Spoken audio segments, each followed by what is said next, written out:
Hey everyone, welcome back to another review video.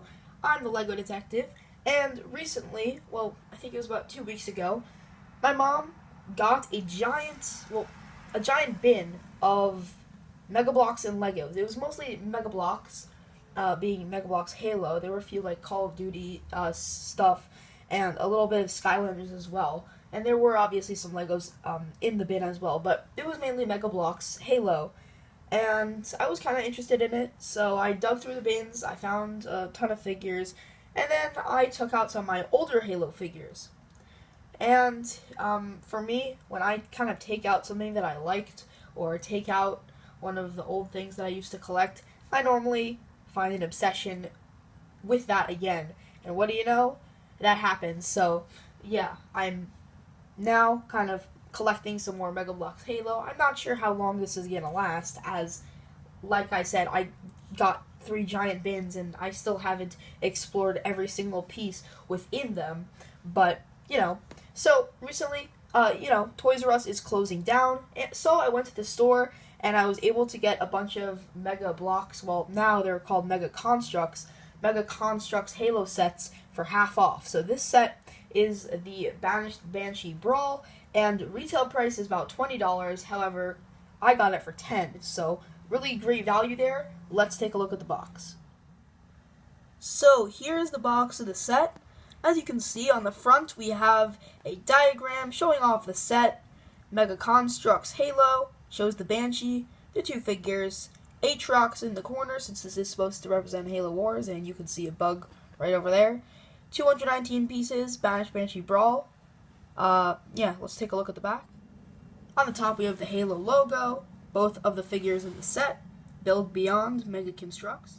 On one side we have the Mega Construx logo, Banished Banshee Brawl, the Spartan, Halo Wars 2, and on the other side, Halo Wars 2, and the Spartan again, and again, Mega Construx logo. And on the back we have the in-game versions of the figures that you get in the set, along with showing off the Grunt Goblin Battlesuit, the interior of the Banshee, just a little pose, the weapons that you get, and the ability to fire off the missiles on the Banshee's cannons. Our first minifigure is an Elite Miner, the Banished Elite Miner, because this is the Banished Banshee, so it does have the red and silver color scheme to it, and I will say this figure does look very nice. I'd like to get this head sculpt, or this helmet mold more, because recently, with the super articulated elites, we've really only been getting the Halo 4 and Halo 5 versions, not the kind of Halo 3, Halo 2, Halo 1 styled elites. And this is probably the closest that we've ever gotten. This is a Banished Halo Wars elite. So I would like to see this helmet be used more, because it does have a resemblance to those of, well, obviously the normal Halo Wars elites, and also the elites featured in Halo 1, 2, and 3. He does have a plasma rifle, however, it's a very rubbery plastic. I don't really like it. It's very flimsy. It doesn't really stay in the hand very well, and it kind of like squishes and moves around very easily, which I'm not the biggest fan of. As you can see, this figure does come with a base. Both of the figures in the set do have a base like that, which is nice just for little display. And one other thing to note is that I didn't know this, but that they actually changed the elite heads. The way that they used to do it is they used to have this giant peg hole, pretty much big enough to like the type of rod or like a bar that you would fit in the minifig's hands. It was such a big hole on the top of the head, and it really looked ugly. But they changed that here. There's a smaller peg on the helmet and a smaller hole on the head, so it just looks better. And also, it's a bit of a tighter fit, which is good, because there have been many situations when my normal elites, or the older super articulated elites that I have, their helmets have just been really loose and have fallen off. But yeah, this is a really nice detailed figure. Let's take a look at our Spartan. So this is our Spartan Mark IV, and as you can see, he's got the Spartan laser, which has been redesigned. I'm not sure. This set did come out a few months ago, maybe even almost a year ago, but I'm not sure if this has been released since then. However, I do quite like this new mold for it, and what's really cool is that it does come with a little laser. Well, it's not too little, because it's this really long laser piece.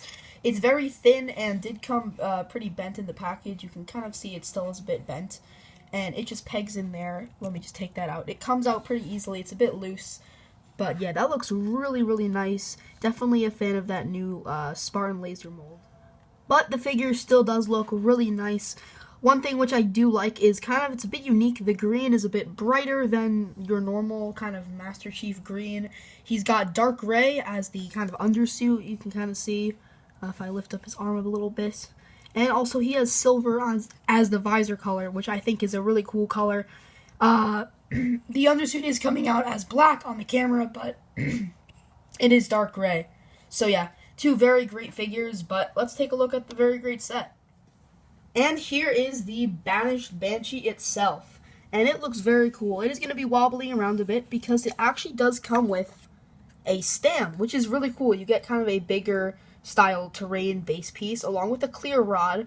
And you may think that it would just fall right off or break, or even the rod might snap, but it actually is pretty stable. The only thing is when moving it around, it does shake around a bit, and if you can see, if I hold the base and just tap the Banshee kind of like that, it's just going to wobble back and forth. So yeah, but it does look very cool. I love the silver detailing.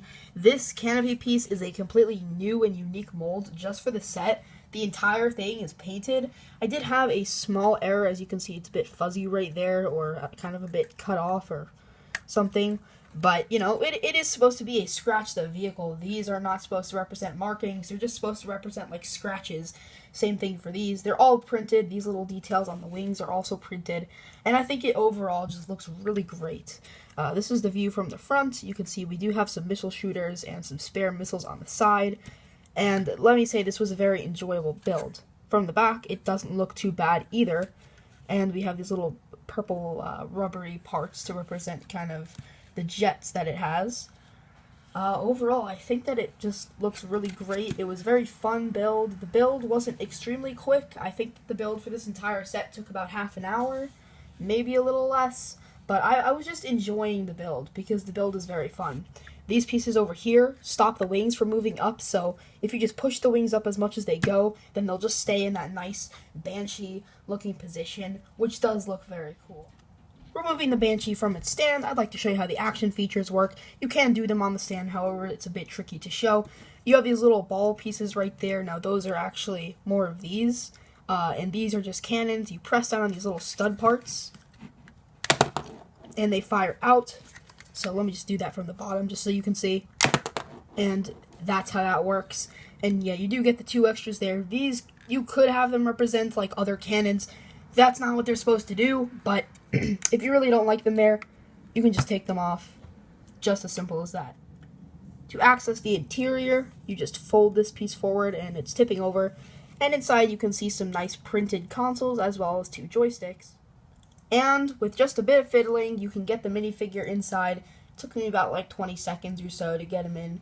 And there's enough space for you to drop in the plasma rifle. However, when you close the cockpit, since there is a gap in the back, it will fall out from time to time. However, I definitely think that it's nice how you can get the minifigure in, and overall, it's just a great set. So overall, I think that the Mega Construx Banished Banshee Brawl is a great set for $20, and especially since Toys R Us is closing down in America, if you go to Toys R Us and they have this set, at least at the one near me, they have 50% off on all construction toys, even Legos. However, my Toys R Us doesn't even have that many Legos anymore, nor do they have that many of anything. But, you know, they had this $20 retail price. For $10, if you can get it, you just can't beat it. And even for $20, I think that there's just so much in this set. A really great building experience, a amazing looking model, and some great new figures, both of which are exclusive to the set to this day, and may not be released ever again. So I think that this is a great set for $20 or for $10 or for cheaper. Even if you have to spend maybe like $25 on this, I still think that it's a great set. And overall, I give it a 10 out of 10. So thanks for watching, everyone. This is the LEGO Detective, and I'll see you in my next video. Bye.